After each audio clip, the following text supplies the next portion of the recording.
Tuwing may labanan, apektado ang enrollment sa mga paaralan sa ARM. Mula sa 92.7% ng mga estudyante na pumasok sa elementarya, bumaba ito sa 85.8% noong 2006. Mas mababa naman ang bilang ng mga estudyante sa high school na bumabalik sa pag-aaral tuwing may bakbakan. Mula 2002 hanggang 2006, isa sa bawat 4 na estudyante sa high school ang muling nag-aral.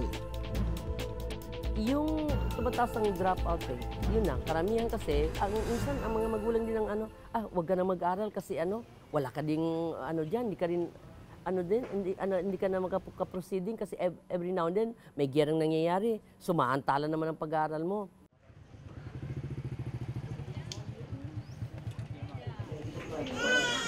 Nagsusulat po kami doon tapos bigla na namin po narinig yung isang putok.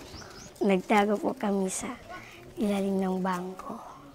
Sabi po ng teacher namin, hindi po kami marikot. Kung ano ang sasabihin ng teacher namin, yun din ang susunod din namin.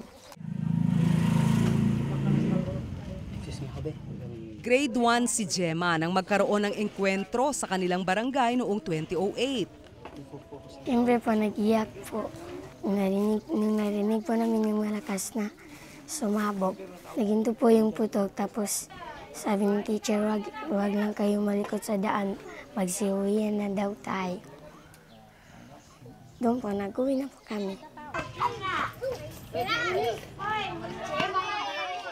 So napakalaking hindrance po yun para sa mga bata. Kumbaga, nakalagay sa isip nila na baka sakaling magkaputukan, may masamang mangyari sa kanila kasi nga po wala naman pong naliligtas sa mga ligaw na bala.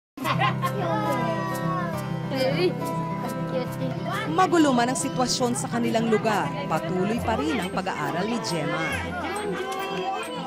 Naging chef po, tapos naging teacher po. Teacher kasi naranasan kong mag-aaral, pararanas ko din sa aking mga student. Kung magiging teacher lang po ako. Kahit ano ang mapili ko sa dalawang yun, basta makabubuti lang sa aking pamilya.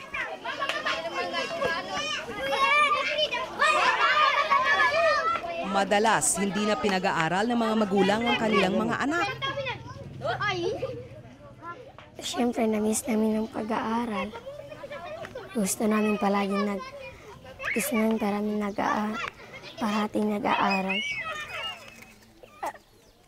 Mahalaga po sa amin ang pag-aaral para makatapos ng college, para makatulong po sa aming pamilya. Ayon sa Philippine Human Development Report noong 2005, halos 4 lang sa bawat 10 taga-Maguindanao ang nakatatapos ng elementarya. Habang mahigit sa 6 sa bawat 10 taga-Maguindanao lang ang marunong bumasa at sumulat. Ignorance kasi hindi nila may pagpapatuloy yung pag-aaral nila. Mahahamper yung pag-aaral nila, mahahamper yung quest nila for knowledge.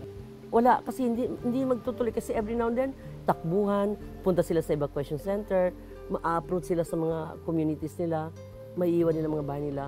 So, at saka nawawala na yung panila, yung gana nilang mag-aaral.